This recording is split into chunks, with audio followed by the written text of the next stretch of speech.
Hello everyone, this is Kevin T. Rodriguez, and welcome to the Encyclomedia Collectibles Show. Now, just to assure you know, I have not forgotten about the Walt Disney Treasure series. But with current events as they are, and Pottermania surfacing again because of the upcoming movie, the new play, the 8th book, which is really the screenplay of the play, I decided it would be good to do 2 episodes dedicated to Harry Potter. One for later and one for now.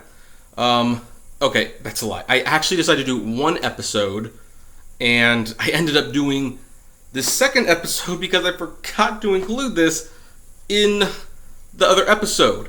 Now, the other episode, ironically, you will not see until the fall, because I think it would just be better if we release it then. But because this is kind of an extra now, I decided, let's upload this now. Let's just get it out of the way. Now, as you know, there have been various different editions of the Harry Potter books. I'm not just talking about like Spanish and Japanese and Korean versions of the book. I'm talking about in America and in Britain, and we're going to be focusing narcissistically on America because that's where I am, America. There have been several editions of the book. Now, in the other episode that's upcoming, or maybe you've already seen this if this is a few months into the future and you're watching this, you'll see that they had several different American editions of the books. There was one edition, though, that was really cool. It didn't get it through the entire series. Maybe one day they will get it through the rest. Who knows? But they were actually leatherbound editions of the books. Now, this collector's edition, as Scholastic Books put it, here's what it says, word for word. This collector's edition of Harry Potter and the Sorcerer'S Stone is a specially produced leather-bound gift volume that includes the complete text of the original novel as well as a unique pen and ink drawing by the author J.K. Rowling. This edition is available for a limited time only. Now, as you can see, it has a section of the front cover of the original novel and a green, leather background as well as gold. This gold shiny stuff foil. I guess it's foil. On the back, you do not have any image. You just have the description. And if you take this clear plastic cover off, which this has been sitting in storage for a while, so it's not coming off as easily as it should. Oh,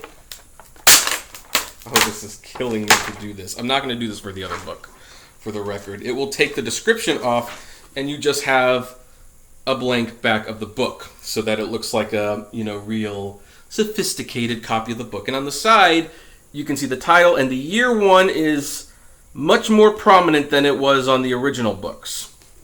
As you can see, the edges of the pages are gold tinted, and you've heard of, and as promised, there is a sketch of Harry Potter by J.K. Rowling. And if you want, you can pause so you can read that, but that's what it looks like for the record. Otherwise, the book is pretty much the same.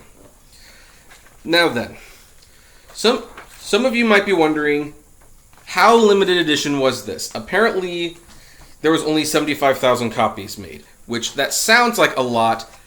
However, the problem with that is that there is millions of Harry Potter fans, and this is a book series that sold millions. Now, why didn't it catch on? Probably because of this.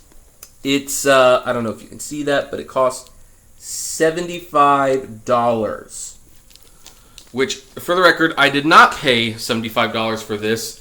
I bought it when it was clearance at like $16.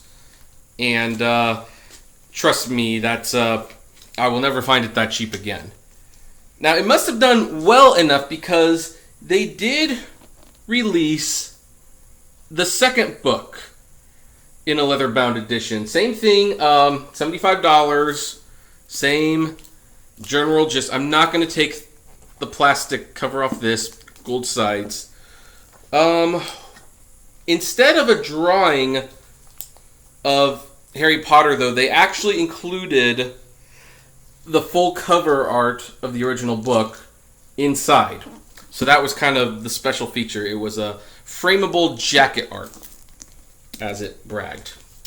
This one, I think I had to pay $50 for, but it also retailed for $75.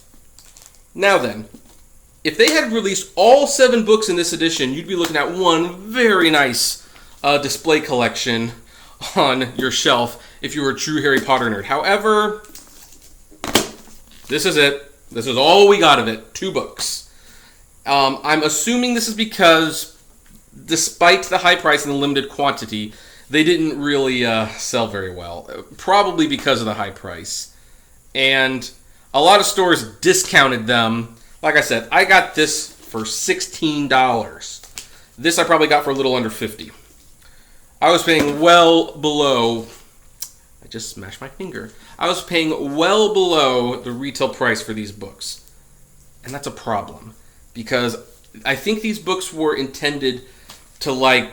Well, these obviously nothing's intended to sit on the shelves, but these were specifically made to sell out, be collectibles. Now they're worth a few $100s each because you can't find them anymore.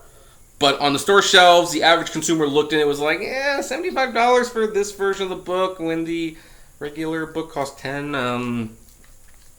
So, yeah, a little disappointing. I wish they could have at least gotten to the 4th book. I would have rather they finished the whole thing. It's an idea I'd like to see them go back on and look at again. The problem is, if they release a 3rd book now, I think they'd have a problem because it's been so long since these ones came out that they would just make the fans upset. So, anyway, if you can find them, they're very nice to have. I mean, but, yeah, this was one of those failed collectible experiences. It didn't take off. Who knows? I wish it did.